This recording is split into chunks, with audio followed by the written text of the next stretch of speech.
नमस्कार बच्चों, बीए प्रथम वर्ष के विद्यार्थियों का मेरी कक्षा में स्वागत है। आज हम बच्चों करने जा रहे हैं आदिकाल, जो हमारे हिंदी साहित्य का प्रथम काल है। आदिकाल, उसकी मुख्य प्रवृत्तियां ही विशेषताएं होती है। अर्थात आदिकाल की ऐसी कौन सी विशेषताएं हैं जिसकी वजह से वो काल जाना जाता है। तो बच्चों, आदिकाल की जो प्रमुख विशेषताएं हैं उसमें सर्वप्रमुख पहली विशेषता है कि इस काल में जो काव्य रचा गया, उस काव्य के अंदर युद्ध का जो है वो बड़ा ही सजीव चित्रण है। और उसका कारण क्या है कि राजा के आश्रय में जो कवि रहता था, अधिकांश चारण कवि हुआ करते थे, जो राजा की प्रशस्ति बनाते थे, राजा की प्रशंसा किया करते थे, अपने काव्य रचना बनाकर राजा को सुनाते थे। लेकिन वे केवल कवि ही नहीं थे, केवल कलम के धनी ही नहीं थे, वे तलवार के धनी भी थे। वे कवि उनके साथ युद्ध के लिए भी जाया करते थे और युद्धों का आंखों देखा चित्रण, स्वयं द्वारा लड़ा गया युद्ध का चित्रण तो सजीव होगा ही। इसलिए बच्चों, इस काल की सर्वप्रमुख विशेषता है कि इस काल में जो काव्य रचा गया, उस काव्य के अंदर जहां भी युद्ध का चित्रण है वो बड़ा ही सजीव है। यूं लगता है जैसे हमारी आंखों के सामने ही ये युद्ध हो रहा है, क्योंकि वह वर्णन उन कवियों के द्वारा किया गया जिन्होंने केवल वर्णन ही नहीं, जिन्होंने वो युद्ध लड़ा भी और युद्ध को आंखों से देखा भी। जैसे पृथ्वीराज रासो जो लिखा था वो चंद्रबरदाई ने लिखा था। तो पृथ्वीराज चौहान और चंद्रबरदाई साथ साथ बड़े हुए थे, बड़े अच्छे मित्र थे और एक ही साथ रहते थे। और जब वो लड़ने जाते थे युद्ध में, तब वो चंद्रबरदाई साथ रहता था। तो आप खुद ही अंदाज लगा लीजिए कि पृथ्वीराज चौहान जब लड़ता है तो उसके युद्ध का वर्णन क्यों ना सजीव होगा, साथ में चंद्रबरदाई जो था। दूसरा जो प्रमुख विशेषता है दूसरी, वो है बच्चों वीर रस और श्रृंगार रस का समन्वित वर्णन। ये दोनों रस बिल्कुल विपरीत हैं, श्रृंगार और वीर रस। वीर रस अधिकांश युद्धों के वर्णन में और श्रृंगार रस सौंदर्य के चित्रण में।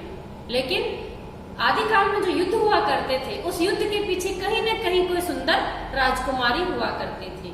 अतः उस काव्य के अंदर वीर रस के वर्णन के साथ साथ श्रृंगार रस का चित्रण भी हमें मिलता है, उस राजकुमारी के सौंदर्य का चित्रण भी मिलता है। पृथ्वीराज रासो का यदि हम उदाहरण ले तो उसमें युद्ध का वर्णन तो है ही, लेकिन जो संयोगिता है उसके सौंदर्य का चित्रण भी बड़ा डूब कर चंद्रबरदाई ने किया है। अतः इन काव्यों में वीर रस और श्रृंगार रस दोनों का बड़ा अद्भुत समन्वय हमें प्राप्त होता है। तीसरी इसकी विशेषता है जन जीवन चित्रण का अभाव, क्योंकि प्रवृत्ति है ही आदिकाल की। उस काल में जो कवि थे, राजा के जो आश्रित थे, वे केवल राजाओं के बारे में ही लिख रहे थे। उन राजाओं के युद्ध के बारे में, उन राजाओं की सुंदर नारियों के बारे में, उन राजाओं द्वारा किए गए कार्यों के बारे में, उनकी प्रशंसा में ही मशगूल थे। उनको साधारण जनजीवन से कोई लेना देना नहीं था। आम व्यक्ति कैसे अपना जीवन निर्वाह कर रहा है, आम व्यक्ति क्या सोचता है, क्या उसका सुख दुख है, क्या रहन सहन है, क्या परिवेश है, उन सब के चित्रण का नितांत अभाव मिलता है आदिकाल के काव्य में। क्योंकि सारा आदिकालीन जो काव्य है वो राजाओं के आश्रय में रहने वाले कवियों के द्वारा ही तो रचा गया है, अथवा जैनियों ने लिखा है, या सिद्धों ने लिखा है, नाथों ने लिखा है, या थोड़ा बहुत लोक साहित्य रचा गया है। चौथी विशेषता है बच्चों इतिहास और कल्पना का समन्वय। ऐतिहासिक तथ्य तो हमें मिलते हैं आदिकालीन काव्य के अंदर, इतिहास और कल्पना इन दोनों का हमें मणिकांचन संयोग भी मिलता है, और ये संयोग कहीं कहीं हमें अखरता भी है। उसका कारण ये है कि ऐतिहासिक घटनाओं का वर्णन जब इन कवियों ने किया तो उसमें हमें बिल्कुल इतिहास से वो घटनाएं मेल खाती है जो साहित्य के अंदर वर्णित हुई है। लेकिन साथ साथ अपने राजा को अत्यंत वीर बताने के लिए उन कवियों ने क्या किया, जो समकालीन राजा नहीं है, जो पहले मृत्यु को प्राप्त हो चुके हैं, ऐसे राजाओं के साथ भी उन्होंने उनका युद्ध वर्णित कर दिया कि उन राजाओं को भी हमारे जो राजा ने हरा दिया है, हमारे स्वामी ने उन सब राजाओं पर भी विजय प्राप्त कर ली है। अतः आदिकालीन साहित्य में हमें इतिहास और कल्पना का जो है एक अद्भुत समन्वय दिखाई देता है। अगली विशेषता है रासो काव्यों की रचना।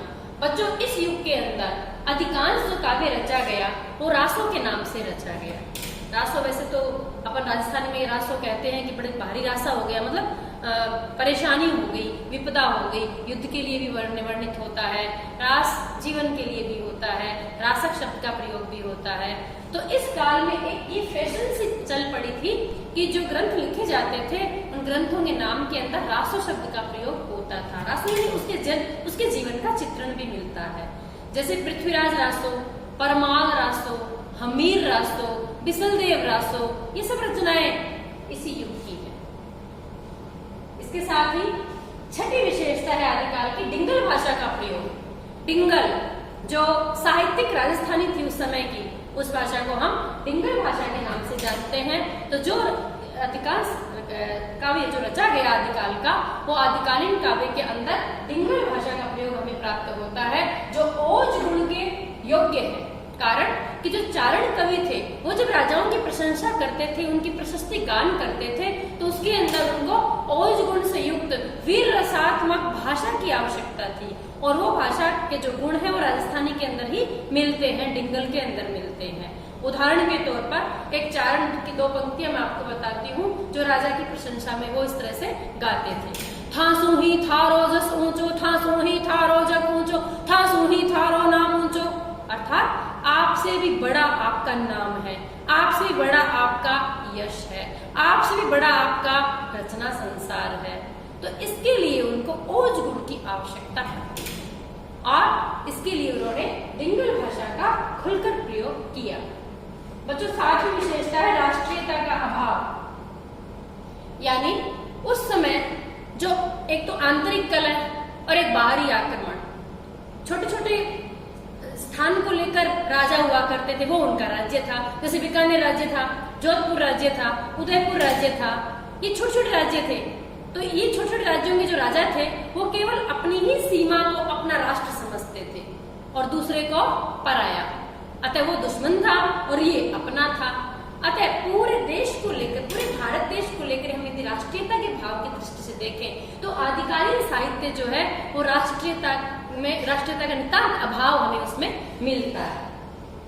और राष्ट्रीयता के अभाव के साथ साथ प्रकृति का उद्दीपक चित्रण में मिलता है, प्रकृति का चित्रण हमें मिलता है। जो भी ये रासो ग्रंथ रचे गए हैं, अन्य प्रबंध काव्य जो रचे गए हैं, उनमें प्रकृति का वर्णन हुआ है। प्रकृति का आलम्बन रूप में वर्णन बहुत कम हुआ है, लेकिन बच्चों उसका उद्दीपक रूप में वर्णन अधिक हुआ है। नायक और नायिका के मिलन के चित्रों के अंदर देखें तो प्रकृति का उद्दीपक रूप में चित्रण है, या एक दूसरे के प्रति प्रेम उत्पन्न होने में प्रकृति उद्दीपक का कार्य करती है। आठवीं विशेषता है कि इस काल में, आदिकाल में जैन, सिद्ध, नाथ और लव साहित्य की रचना हुई। जैनियों ने अपनी रचनाएं की, जैन धर्म को लेकर धार्मिक काफी ग्रंथ उन्होंने लिखे। जैसे नेमिनाथ है, नेमिनाथ चौपाई लिखी गई है, भारत और उसके भाई को लेकर लिखी गई है। सिद्ध जो हुए 84 प्रकार के सिद्ध हुए, जिसमें हम सरहपाद को जानते हैं। सरहपाद की एक पंक्ति है, जह मन पवन संचरई रवि ससीना है पवेश, ते ही वट चित्त विषाम करूं सरह कहिए उवेश। नीति परक रचनाएं हैं, भक्ति परक और ज्ञान परक रचनाएं हैं। तो सिद्धों ने अपनी रचनाएं की। नाथ संप्रदाय 9 नाथ प्रसिद्ध हैं, जिसमें हम गोरखनाथ को जानते हैं, जिनके गुरु थे मच्छेंद्र नाथ। और नाथों ने जो रचनाएं लिखी वो रचनाएं भी संसार की नश्वरता को लेकर है, ज्ञान को लेकर है, ज्ञान मार्ग को लेकर है और साधना मार्ग को लेकर है। जैनियों ने अपनी रचनाएं लिखी, सिद्धों ने लिखी, नाथों ने लिखी, और लोक साहित्य की भी रचना हुई। जैसे ढोलामारू का दूहा जो है, कवि कल्लोल जो है, जिनको हम कुशल लाभ भी कहते हैं, ढोलामारू का दूहा जो रचना है वो आदिकाल की लोक साहित्यिक रचना के अंतर्गत आती है। 9वीं विशेषता है विविध छंदों का प्रयोग और काव्य के 2 रूपों का प्रयोग। आदिकालीन जो साहित्य है बच्चों, उसमें काव्य के प्रमुख रूप से 2 रूपों का प्रयोग हुआ। एक तो प्रबंध काव्य और एक मुक्तक काव्य। मुक्तक काव्य जैसे दोहा। प्रबंध काव्य के अंदर क्या होता है कि जीवन का संपूर्ण चित्रण उसके अंदर किया जाता है, वो प्रबंधात्मक होता है, उसका आकार बड़ा होता है। जैसे रामचरितमानस एक प्रबंधात्मक काव्य है, लेकिन कबीरदास जी दोहे मुक्तक है। ऐसे ही मुक्तक और प्रबंध दोनों काव्यों की रचना हम आदिकाल में देखते हैं। और विविध प्रकार के जो छंद है, जैसे दोहा है, सोरठा है, तोमर है, तोटक है, गाहा है, उल्लाला है, रोला है, इन सब छंदों का प्रयोग जो है आदिकालीन साहित्य के अंदर खूबसूरत तरीके से किया गया। 10वीं विशेषता है अलंकारों साहित्य रचा गया उसमें स्वाभाविक और सहज अलंकारों का प्रयोग भी इस युग के अंदर हुआ है, जिसमें मात्रिक छंदों के प्रयोग के साथ साथ शब्द अलंकार और अर्थ अलंकार दोनों ही अलंकारों का प्रयोग हुआ है। लेकिन एक जो कमी रही है इस युग में, वो सबसे बड़ी कमी है संदिग्ध रचनाएं और प्रामाणिकता का अभाव। जिन रचनाओं को हम आदिकालीन रचना कहते हैं, उनमें कई रचनाएं तो प्राप्त ही नहीं हुई, नोटिस मात्र ही रह गई, हमें रासो कभी नहीं मिला।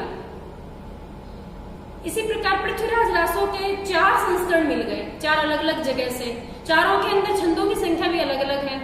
अब कौन सी कृति को प्रामाणिक माना जाए, ये सबसे बड़ा प्रश्न चिन्ह आदिकालीन रचनाओं के ऊपर लगा हुआ है। अतः ये रचनाएं जो है संदिग्ध है और इन पे प्रामाणिकता का अभाव है।